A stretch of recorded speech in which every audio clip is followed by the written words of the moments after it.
Do you have a loved one or a friend who is struggling with an addiction, but you don't know how to communicate with them? Are you unsure of which steps to even take in order to bridge that gap and start a conversation with them? Are you unsure of what even to say to them or what words to use? If you answered yes to any one of those questions, you're in the right place and this video is for you. Hi friend, my name is Bernie from Tiger Resilience, where we offer addiction solutions for family members and friends who have a loved one who is struggling with an addiction. We also assist the individual who is struggling with the addiction as well. If you're new to our channel, welcome. Thank you for taking time out of your busy schedule to review our content.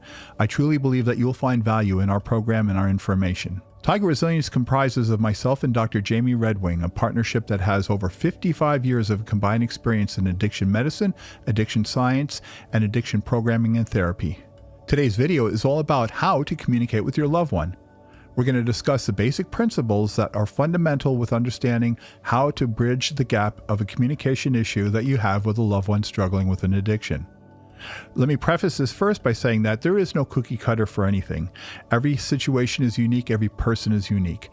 But the principles behind what we're going to discuss here are fundamental. These principles will help you understand and to bridge that gap that you're having right now with your loved one dealing with the addiction. Step 1 is to choose the right time and place. The very first thing that you're going to need to do is to schedule this event with your loved one or your friend. It's important to schedule it because what this does is it gives them twofold message. One, it gives them the fact that you care enough to want to make the time for them, but also it gives them the opportunity to prepare themselves. Make a prerequisite and say that if they're active in their addiction, if they could just please refrain from being intoxicated during this process or during this time so that the two of you can have that one-on-one conversation. One of the other tools that's really important for you is also to make sure that it's a neutral, quiet place where they can be comfortable and you can be comfortable as well. No TVs, no computers, cell phones turned off, having the distractions removed and making sure that you have the time. Don't try and schedule this if you have to leave in 20 minutes, then you got to try and rush through this. Make sure you allow yourself ample time. And my encouragement for that is at least a couple of hours. It may be a lot less, that conversation, but you're giving them that opportunity in case they do completely open up with you. So the very first step is find the place, make the time, and commit to that schedule. The second step is to seek to understand them. This is a crucial part because here's where you're going to use your listening skills. You're going to have the opportunity to be able to share your part, but first, seek to understand where they are at. Listen with caring messages. Listen with empathy. Listen to the point where they feel that they're being heard. And allow them to talk. You may not necessarily agree with some of the parts that they're discussing. You may not concur with some of the conversation as they may have things that they're discussing that you don't necessarily believe or aligned with, but give them that opportunity to have that conversation.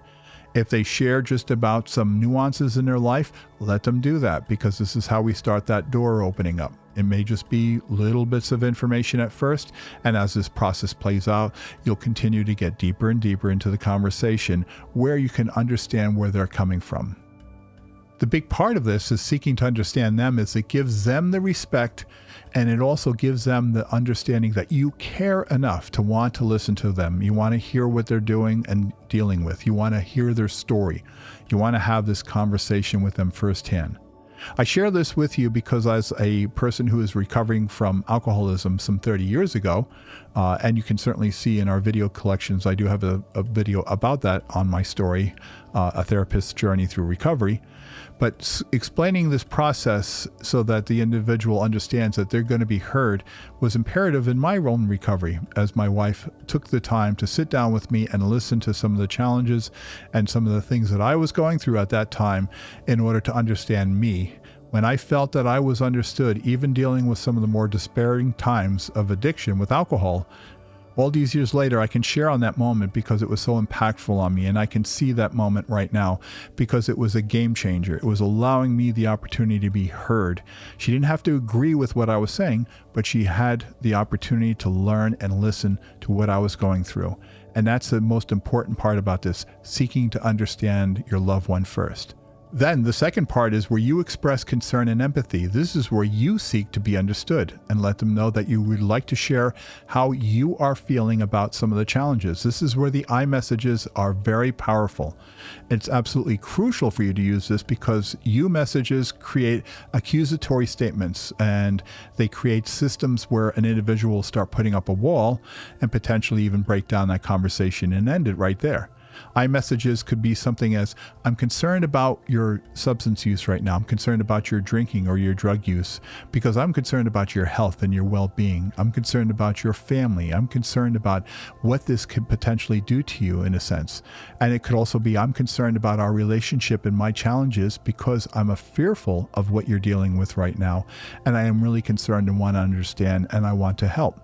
Those are I messages. The you messages would be you are using, and that's creating a conflict between us. If you don't stop using, it's going to make things harder for us. And don't you know when you use, you're creating a whole lot of hardships in your own life. Those statements right off the bat will positively put up a wall and the individual will shut down. Again, I share that from personal experience during my experience working with my wife during alcoholism some 30 years ago, because I also had that same opportunity to listen to her so that I understood. And I did it with absolute open heart because I really did need to hear from her. And that's where she opened up what was really going on with her feelings and emotions regarding my behaviors around alcoholism at that time. Step 4, offer resources and support. Here's a big piece where you are going to offer your opportunity to support them no matter where they are on that addiction cycle. Your loved one might not be ready to give up the addiction, but what you're doing right now is you're opening up the door to have the conversation to let them know you will be there to assist them and to help them, that you will be able to help them find the resources, the tools, and the necessary treatment that they may need going forward if and when they're ready. The big part of this that we do with our families is to really get them so that the family is unified together and is also stable together so that they can help influence their loved ones struggling with the addiction. It sometimes takes a period of time. Most of the cases, it happens relatively quick because when a person who is ready to stop using their substance of choice, and they're at that lower threshold where they've kind of reached the bottom pit of hell in many ways, some of them, that when they get to that bottom, they're looking for the opportunity for somebody to just put the hand out so they can get pulled back up again. So I found that certainly understanding the supports and giving them the opportunity to let them know that you will help them with that process. You'll get them the resources and information, and there's plenty of things that you can do that will give them that guidance and also give them that light of fire to say, hey, when you're ready, we can help you and we have the resources and we have the systems in place to give you the right tools and again, the treatment that you may need. The next one is 2 parts on this one. The first is that you will need to set up boundaries, and boundaries include primarily your family safety, your safety, and your well-being. You'll need to set up boundaries where you're not going to support the habit or support the behavior, but you'll support the person. And what I mean by that is that the individual who is in here, that person that you care for and love, they have their heart in here. Their personal constitution is how I refer to it. That's who the person is. The behavior is the addiction. And what you're going to be doing is setting up boundaries and barriers to that addiction coming and infecting and hurting and harming your family. And those barriers could be very simple. I'm not going to support you. I'm not going to give you financial needs and means to support your addiction. I'm not going to allow you to use alcohol and then get behind the wheel of the car and then drive off with our 2 children. That is not going to happen. These are the barriers I'm referring to. In creating those boundaries, you're going to give yourself and your family the safety net that they need, but also allow the loved one who is still struggling with that addiction, if they choose to go on with that addiction, that at the end of the day, that is their choice. They're free to choose. They're not free of the consequence, but they're free of the choice.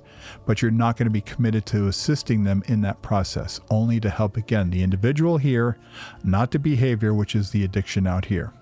And the next part of this is self-care. This is for you. This is where you take care of you. This is where you take care of your family. This is where you take care of the people important that are in those relationships around this person that is dealing with the addiction. Self-care is absolutely crucial and essential when it comes to dealing with addiction for yourself, because if you do not have the power and the energy within yourself and you're finding nothing but stress on a daily basis, you're not really going to be capable of doing much. A metaphor to this is that you can't drink from an empty cup, that you need to have something in there, and that's what this self-care is about. Take care of yourself, take time out for yourself, whether it's going to a movie, physical activities and exercise, plenty of rest. Sleep is an absolute factor into this, as well as taking some leisure time for yourself, eating correctly. All the real basics of the body, the mind, the heart, and the spirit are the things that you want to focus on for yourself, because you cannot help somebody else out if you are all stressed out and unable to even function on your own terms, let alone help them. This also includes the family members as well. So if you have a spouse or another person in that family dynamic who is active with that addiction, you want to make sure the other family members are also in a process of self-care. You want to reduce and minimize any of the additional stress within that dynamic, because your goal here at the end of the day is to solidify and unify the family while being the power of influence for your loved one dealing with the addiction. Communication is such a powerful tool, and it is one of the greatest challenges that we have across the board with everything in life, in my humble opinion. I think we can take every single problem that we can identify in our world today between all of us as human beings, and it can be broken down to that one word: communication, or lack thereof. And this is what this is about: being able to bridge the communication gap so that you can open the door to help your loved one. These are powerful tools, and I can guarantee you very clearly that if you use these tools, you will start to break down any barriers that have been put up by your loved one as they're trying to protect their addiction. Please understand that you can't change your loved one, but your role and goal here is to be a power of influence, and what you have as a power of influence is priceless. Your ability to communicate with them and keep that door open, and to continue to keep it moving and opening it further and further, will get them closer and closer to the help that they need. I have seen this play out thousands of times throughout my journey in my 27 plus years working as a program director, as a clinical director, and a therapist. And I can share firsthand from my own personal experience some 30 years ago when I overcame alcoholism, that that's exactly what helped me get to that point where I was able to get the help that I needed, because my wife had the wherewithal to understand and to keep that communication open with me, so that when I was ready, I can commit and I could make the changes that I needed to do. If you have any comments or have some input, or if you've had some successful resources that you have used during your challenges dealing with an addicted loved one, or yourself have dealt with an addiction and you have some resources or you have some advice on what could work for other families, could you please consider leaving a comment? It's really powerful for us to be able to share our ideas and best practices. I'm of the firm belief that my idea and your idea together come up with third ideas that neither one of us alone can come up with, and those third alternatives can be the game changers for many people's lives. So if you have some comments, if you have some experiences with this, please consider leaving a comment. I would love to hear from you. I make my best responses within 24 hours with all comments. If you also found any value in this video, can you consider subscribing to our channel? It would mean a lot. It would help us to be able to promote our channel and move forward to helping other families. We have content being produced every single week, and we have a whole program that's going to be dedicated just on communication. In fact, our next video coming in the next week's series is going to be about the addiction bank account, which is another piece about that addiction communication process. Thank you once again for taking time out of your busy schedule and taking a moment to review this content. I know that if you apply these principles, you will find value in it and you'll find success within it. I wish you nothing but the best and look forward to speaking with you in our next video.